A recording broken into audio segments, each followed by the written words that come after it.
Buenas tardes, gracias por estar con nosotros en 360 grados. Al igual que todos los viernes vamos a comentar un tema de salud. Estamos actualmente saliendo de lo que fue el fenómeno atmosférico Irma. Ya afectó a los Estados Unidos, afectó de manera parcial a la República Dominicana. A la fecha existen dos fenómenos atmosféricos más que se están moviendo en dirección hacia las Antillas. Hay que decir que estos dos fenómenos se mantienen en observación, puesto que los mismos aparentemente van a representar algún tipo de peligro para la República Dominicana. Si bien muchas personas entendieron que Irma no pasó cerca de lo que era Santo Domingo y muchas personas se sintieron decepcionadas o entienden que simplemente hicieron un gasto innecesario, hay que decir que no podemos bajar la guardia. Recordar que tenemos dos fenómenos que pueden afectar a la República Dominicana y que si nos afectan traerán daño tanto a las estructuras como a lo que son posiblemente las vidas de los dominicanos. Hay que entender que se debe mantener lo que es la vigilancia, seguir lo que son los lineamientos de los organismos de socorro de la República Dominicana para evitar que si estos fenómenos pasan por nuestro territorio, los daños sean mayores. Recuerden que Irma no pasó y hay que sentirse agradecido de que no pasó por territorio dominicano. Hemos visto las fílmicas de lo que ocurrió en las Antillas Menores, de lo que ocurrió en Miami. Estamos hablando de que todavía tenemos lluvias que están ocurriendo en territorio norteamericano y produciendo daño. O sea que es mejor que no pase un ciclón y que podamos reírnos de que no ocurrió a que pase, puesto que hemos tenido muy malos recuerdos, no solamente de ciclones, sino de tormentas que han pasado. Aquellos que no lo creen recordarán el ciclón George o recordarán Noel y Olga, que fueron dos tormentas que no solamente generaron daño cuando pasaron por las lluvias, sino que al retirarse vimos como tuvimos un incremento en los casos de leptospirosis, en los casos de dengue, en los casos de malaria. Y nos mantuvimos durante bastante tiempo padeciendo procesos de enfermedades fruto del paso de este fenómeno. Con estas palabras queríamos abrir lo que era 360 grados hablando de salud. En este momento tenemos con nosotros y queremos presentar al doctor Elvin Cruz Lora, quien es neurólogo del Centro Médico Moderno. El doctor Cruz Lora nos va a acompañar en la tarde de hoy para hablar sobre un tema bastante conocido entre los dominicanos y es una de esas enfermedades en las cuales nadie quiere tener. Vamos a hablar en la tarde de hoy sobre los accidentes vasculocerebrales, conocidos por los dominicanos como un derrame o lo que las personas le llaman también que le dio una trombosis. Vamos a hablar específicamente de los accidentes vasculocerebrales y qué mejor que el doctor Cruz Lora, quien es un experto en este proceso. Elvis, gracias por estar con nosotros. Gracias por la invitación y estamos aquí dispuestos a compartir con ustedes la información necesaria para que todos salgan con todo el contenido, ¿no?, de hoy y puedan recibir estos datos tan necesarios. Elvis, la primera pregunta tiene que ser, cada vez que se habla de trombosis, que se habla de derrame, la pregunta que todo el mundo tiene en la cabeza, ¿es realmente frecuente, es una enfermedad tan frecuente como uno ve? Porque uno conoce siempre a alguien que le ha dado una trombosis o que le ha dado un derrame cerebral. Entonces la pregunta es, ¿qué tan frecuente es este tipo de eventos en lo que es la salud de las personas en el mundo? Sí, bastante frecuente. Estamos hablando de que es una patología que trae tanto mucha mortalidad como mucha discapacidad. Estamos hablando que a nivel mundial hay alrededor de 10 millones de casos al año. En Estados Unidos se registran alrededor de 700,000 casos y estamos hablando de la mayoría de ellos en personas en etapa productiva. ¿Qué decimos con esto? Que en un núcleo familiar, una persona después de los 45 años que le da un ataque cerebrovascular, tiene la probabilidad o de fallecer o si queda viviendo puede quedar con un nivel de discapacidad que va a alterar todo su entorno familiar. No va a poder volver a trabajar o trabajará más adelante y eso trastornará completamente ese núcleo familiar.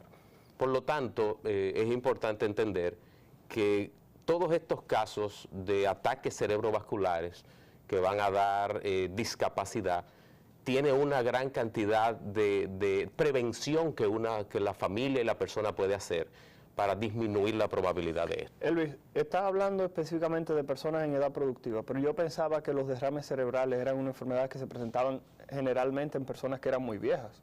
¿No es la realidad hoy en día? O sea, ¿ha disminuido las edades de aparición de este tipo de procesos, o sea, de los derrames cerebrales y de la trombosis? Pues mira, interesante, en los últimos datos de la Organización Mundial de la Salud se ha visto que en la última década han bajado en un 10% la totalidad de los accidentes cerebrovasculares. Okay. Pero llama muchísimo la atención que en población joven esos casos han aumentado. Okay. Por lo tanto, estamos hablando de un nivel distribuido en todas las etapas de la vida.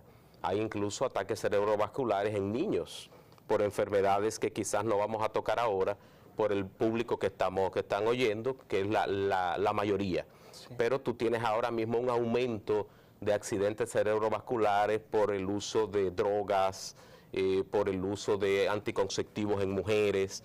Y claro que sí, como tú bien dices, el gran número, el gran paquete, que son personas ya mayores de 40 años, por el fenómeno de endurecimiento de arterias, la arteriosclerosis, asociado con lo que es presión alta, diabetes y otros trastornos que llevan a estas enfermedades. Elvio, estaba hablando aquí, hemos mencionado, tú hablabas del evento vasculocerebral o del ataque cerebrovascular. La pregunta sería, se habla de trombosis, se habla de derrame. Cuando hablamos de este tipo de cosas, ¿estamos hablando de lo mismo? O sea, cuando se habla de una trombosis, es lo mismo a fulano le dio un derrame, es lo mismo decir que le dio una trombosis, es lo mismo el accidente vasculocerebral, por favor. Sí, aunque en la calle le dan distintos nombres al mismo trastorno, en la calle la vecina suya le mencionará que le dio embolia, trombosis, derrame. Realmente los ataques cerebrovasculares se dividen en dos grandes grupos, que es el gran número, el mayor, que son lo que se llaman la trombosis, las isquemias, ¿no? Y estas isquemias, que es por una disminución en el flujo de sangre. O sea, que no le llega sangre al cerebro. Al cerebro. Hay un coágulo que tapa una arteria y por donde viaja esa sangre, entonces no tiene cómo llegar. Excelente. Imagínense nuestros amigos que están en el campo, que el conducto que le lleva el agua a su terreno, ese ducto se tapa y entonces el terreno donde no le llegue el agua se va a secar. Y se va a morir. Y se va a morir.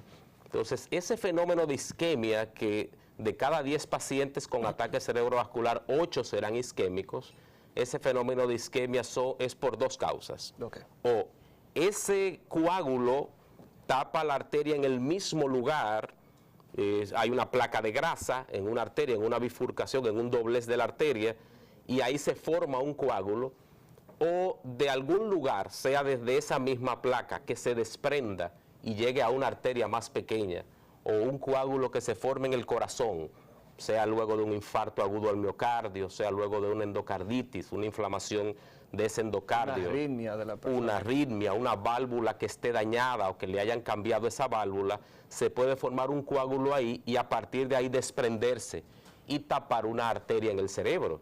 También se sabe que hay casos de fenómenos de coágulos que se forman en las piernas, y en esas trombosis venosas profundas pueden desprenderse. Y llegar a los pulmones, esas no llegan al cerebro. Pero si hay un defecto en el corazón, puede ese coágulo pasar de una cavidad derecha a una cavidad izquierda y hacer lo que es un embolismo paradójico y subir al cerebro y también formar un accidente cerebrovascular. El otro grupo, que sería el 10 al 20%, es lo que la gente le llama el derrame cerebral. Es decir, la arteria donde viaja la sangre se rompe. El vaso donde iba la sangre se rompió. Se rompió y esa sangre entonces se derrama, por eso es el término de derrame, se derrama sobre el tejido cerebral, que puede ser o por un defecto, un daño en la propia arteria, producto del endurecimiento, o porque haya una malformación en ese vaso y que por la presión dándole constantemente a ese lugar rompe. Y entonces ahí se produce lo que es el derrame cerebral. O sea que eso que usted dice ahora de la presión es que por eso que dicen fulanito cogió un pique y le dio un derrame. Fue porque le aumentó la presión en la sangre, esa presión aumentó, ya ese vaso estaba endurecido, o sea, se había dañado la circulación por comer chicharrón en exceso, ese tipo de cosas, fumar, tomar mucho alcohol y simplemente se rompe el vaso y la persona no tiene suficiente presión tampoco para llevar entonces sangre al tejido. Claro, claro que sí. Lo del pique uno lo ve constantemente en hospitales, en las mismas clínicas, en personas que tienen ya su factor predisponente, es decir, como usted bien decía, personas que no se cuidan, que no se toman las pastillas de la presión, que no se toman sus medicamentos para la diabetes, que andan con el colesterol siempre elevado, y en un momento dado, tanto tiempo, eso dañando esa arteria, con ese pulso dándole, hay un momento que de repente hacen un pique en la casa, hacen un pique en el calor del trabajo y sí, pueden en un momento dado subir tan alto que pueda romper un vaso sanguíneo. Luis, este es un programa que lo ven tanto hombres como mujeres. Hay que hacerte una pregunta. ¿Este tipo de proceso, este tipo de enfermedad es más frecuente en hombres o es más frecuente en mujeres? Porque vemos que los derrames y la trombosis le da tanto a hombres como a mujeres. ¿Existe algún tipo de grupo que tenga mayor probabilidad de tenerlo entre hombres y mujeres? Van a la par. Aunque hay un gran número de que son probablemente un poquito más hombres que mujeres, pero las mujeres tienen sus factores de riesgo también para hacer los eventos cerebrovasculares, y hay grupos de edades en los cuales, aunque los hombres pueden ser mayor, ya después de los 60, 65 años se pueden equiparar en un momento dado.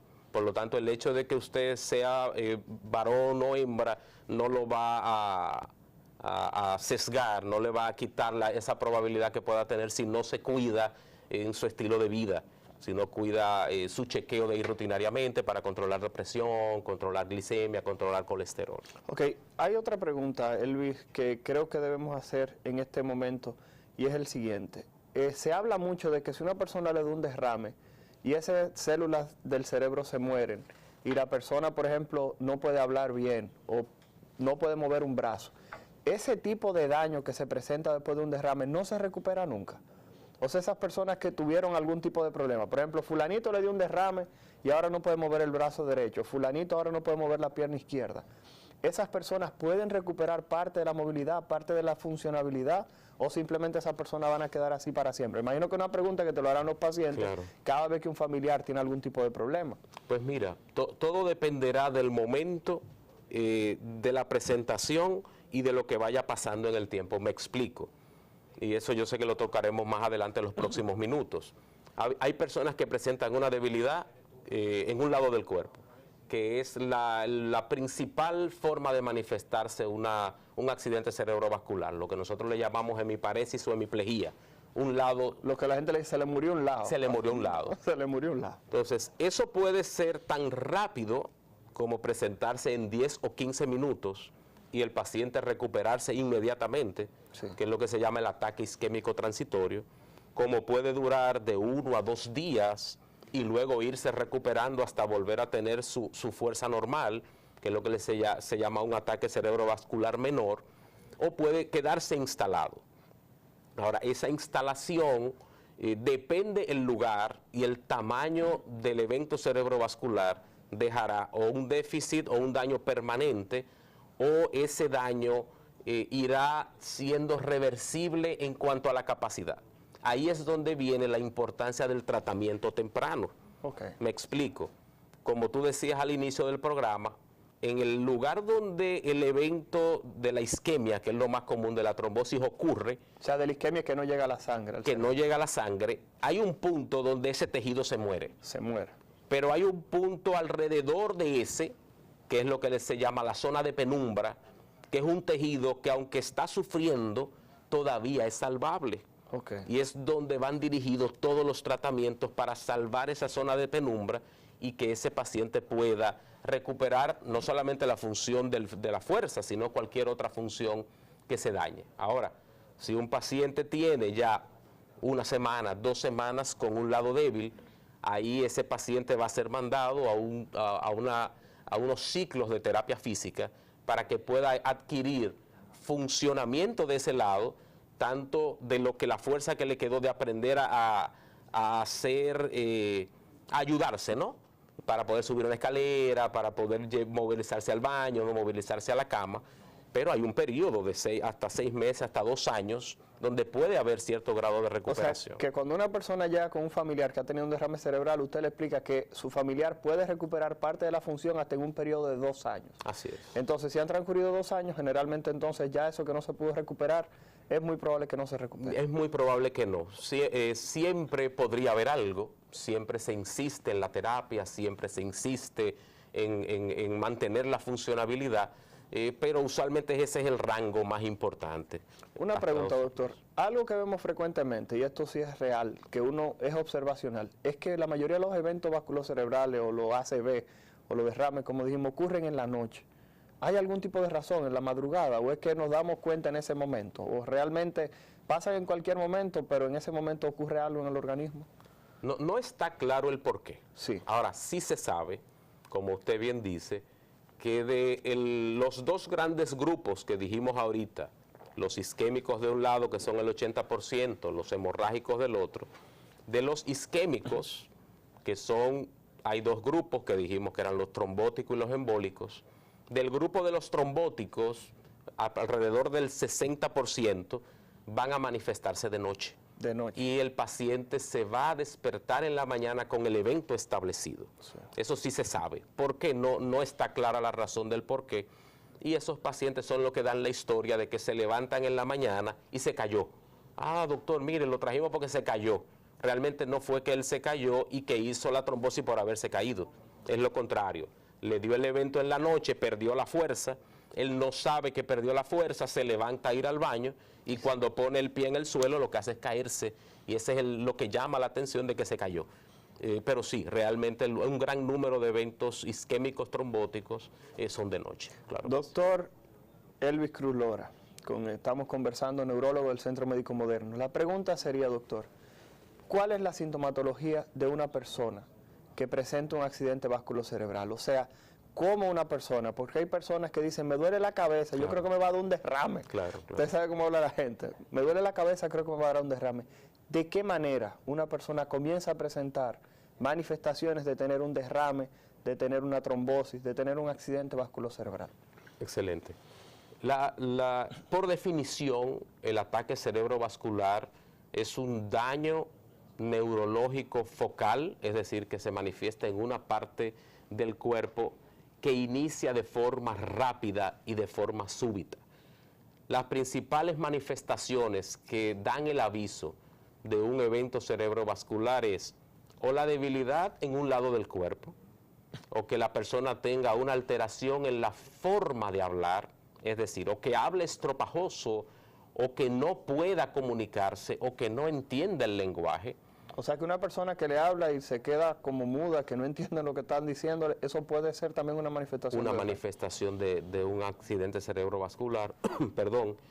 Una persona que comience a ver doble de manera súbita, una persona que comience a caminar inestable de manera súbita, o una persona que tenga una sensación de lo que le dicen un acalambramiento en un lado del cuerpo. Entonces, esas personas deben tener ese conocimiento de que ante una manifestación de este tipo, pierdo la fuerza en un brazo, la cara se me tuerce, comienzo a hablar estropajoso, esa familia debe activarse rápidamente. Y el primer paso es hacer una llamada al 911 para que reciba asistencia de inmediato, porque ahí es donde entra realmente la frase de que el tiempo es oro. En este caso, en accidente cerebrovascular, es donde más rápido debe trabajarse, porque mientras más rápido reciba la atención, más rapidez podrá, o sea, más tiempo tendremos para tratar y más posibilidad tendrá de recuperar cualquier daño neurológico que haya tenido. Conversamos con el doctor Cruz Lora, neurólogo del Centro Médico Moderno. Vamos a ir a una pausa, quédese con nosotros que regresamos hablando de accidentes vasculocerebrales. No se mueva.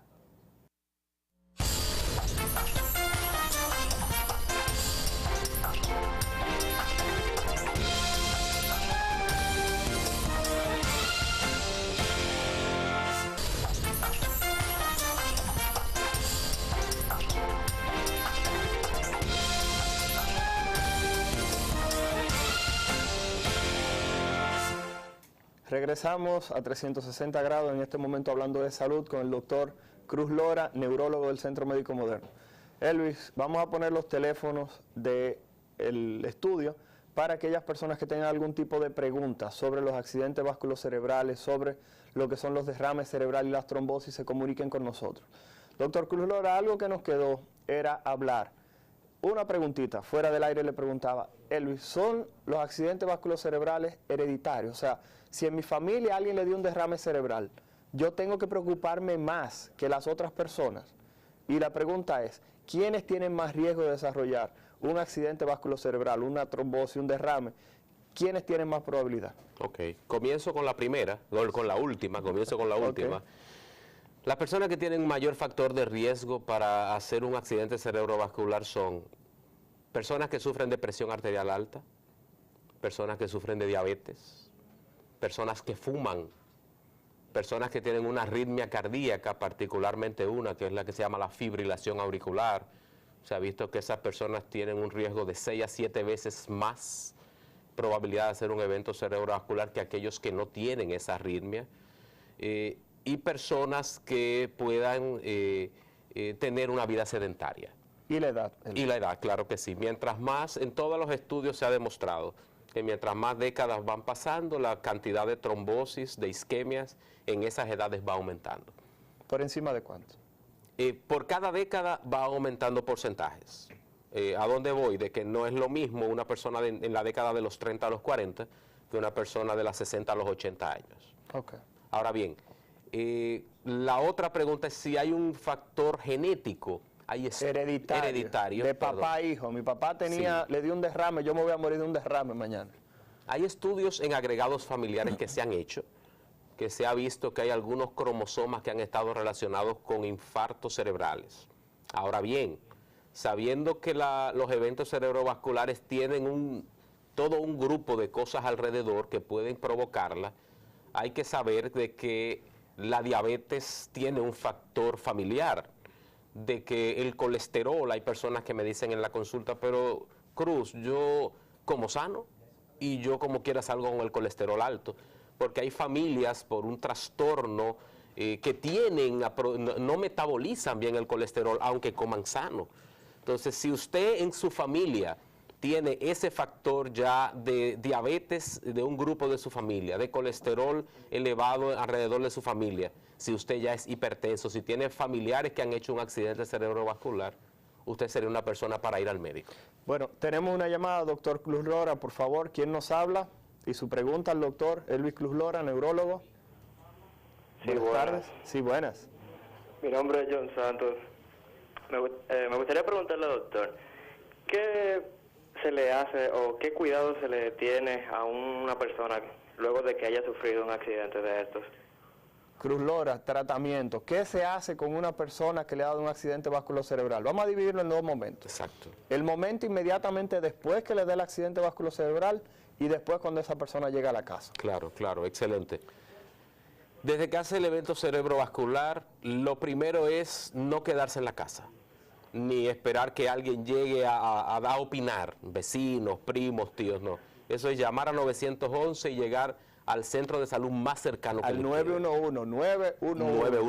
Para que los niños no busquen el 11 en el dial. 911, muy bien, sí. Ahí recibe todo el tratamiento ya protocolizado de norma de lo que hay que hacerle. Una imagen cerebral, comenzar a poner, dependiendo de lo que salga en la imagen, sea una isquemia o una hemorragia, el tratamiento que lleva. La mayoría de esos pacientes van a una unidad de terapia intensiva para monitoreo de su ritmo cardíaco y control de todo.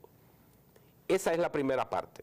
Vamos a dejar la segunda parte para complementarlo ahora con una llamada. Tenemos otra llamada. Vamos a anotar eso y vamos a responder. Su nombre, por favor, y su pregunta al doctor. Sí, le habla Shirley Porro. Yo tengo una pregunta para el doctor.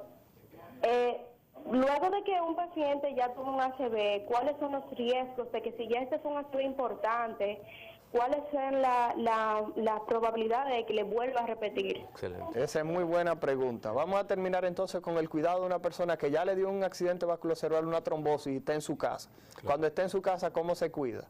Excelente. Ya cuando el paciente está en el hogar, lo importante es tratar de que ese paciente pueda lograr ser lo más independiente posible. Okay. ¿Por qué? Porque siempre queda la idea, se le murió a un lado, y como se le murió a un lado, siempre se ve como al menos, como que no puede hacer esto, no puede hacer esto, no va a poder volver a trabajar, y muchas personas lo aíslan, cuando la base es el cuidado en el hogar, siempre tratando de involucrarlo en todos los aspectos de su vida, para que ese paciente, aunque tenga una discapacidad, pueda ir a un baño solo, pueda ir a una nevera y abrirla y tomarse un vaso de agua él solo, pueda ayudar a asearse, pueda ayudar a cambiarse, porque lo digo por... No, hay personas que yo he escuchado decir que si le da un derrame él prefiere morirse.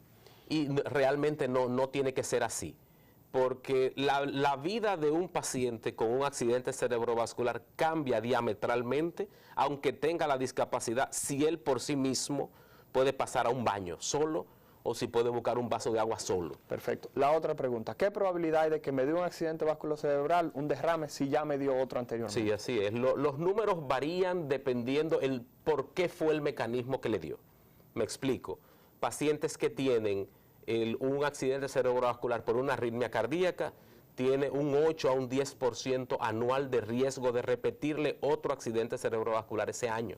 Wow. Si son eventos trombóticos por placas de grasa fijas, se habla de un 3 a un 5% anual. Es decir, no a todos les repetirá ese año, pero al que les repite otra vez ese año, tiende a ser muy contundente.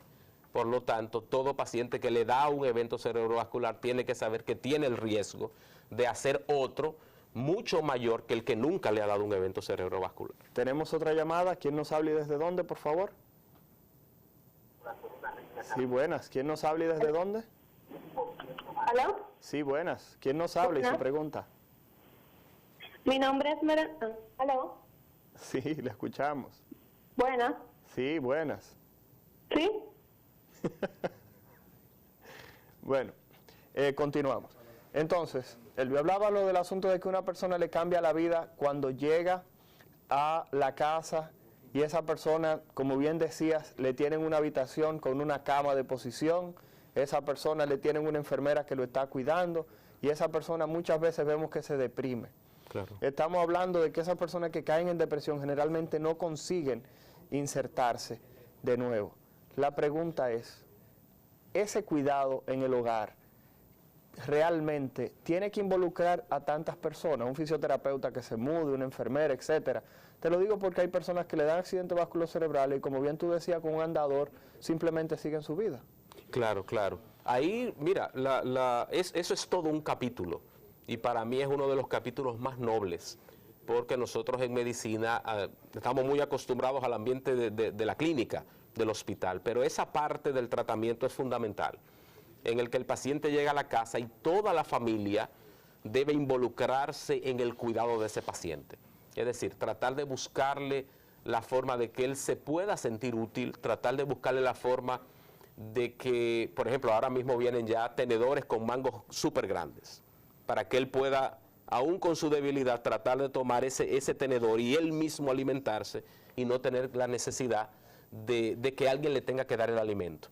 Platos que vienen especializados con borde, cuestión de que si solamente tiene una mano, no necesita un cuchillo para poder usarlo, sino que con el mismo plato él pueda utilizar su tenedor. Y toda una ambientación en el hogar para que él tenga manubrio en el inodoro para que pueda apoyarse, las barandas para ponerle en el baño para que él pueda pasar del inodoro a la silla de ruedas. Perfecto. Tenemos otra llamada. ¿Quién nos habla, por favor? Y su pregunta al doctor Cruz Lora. Sí, buenas. Su llamada. Buenas. Sí, su pregunta, disculpe. Sí, yo quiero preguntarle al doctor, yo tengo insuficiencia venosa en ambas piernas. Entonces, el doctor me indicó unas medias. Cuando yo me pongo esas medias, lo que siento es una presión tan fuerte y las varices se me ponen como si menos pudieran funcionar. Entonces, también me indicó una vitamina C, de esa vitamina C que venden, que parece bicarbonada, y eso me produce un dolor de cabeza y yo quiero saber si eso es normal así o qué pasa.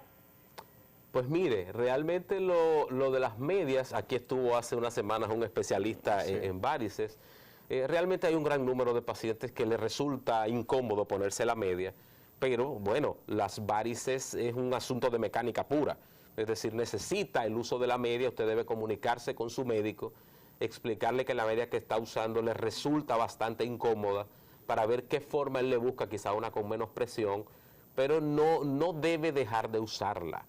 Ya concerniente a lo de la vitamina C, podría ser que algunas personas podrían hacer un dolor de cabeza por esto, debería consultarlo con él también para ver qué otro tratamiento le puede poner. Él, una pregunta, si alguien vio el programa, ya en tiempo real o lo está viendo en las redes sociales, y se quiere consultar con un neurólogo y llega a la consulta, y dice, doctor, mire, yo tengo miedo de que me vaya a dar un derrame cerebral, y va donde ti para chequearse, la pregunta es, ¿qué tú le dirías, qué tú le chequearas, qué tú le plantearas a esa persona? Estamos hablando de un señor de 65 años que recién acaba de retirarse, y él quiere comenzar a llevar ahora una vida plena, ya después que esté en el retiro, con su dinero, sus ahorros, pero tiene miedo de que le vaya a dar un accidente vasculocerebral.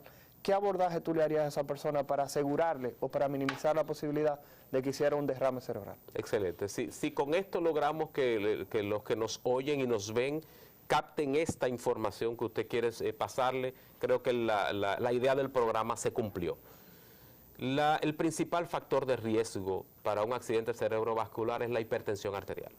Por lo tanto, de entrada, el asistir a su médico, sea su médico internista, sea su cardiólogo, sea su neurólogo, de 3 a 4 veces al año.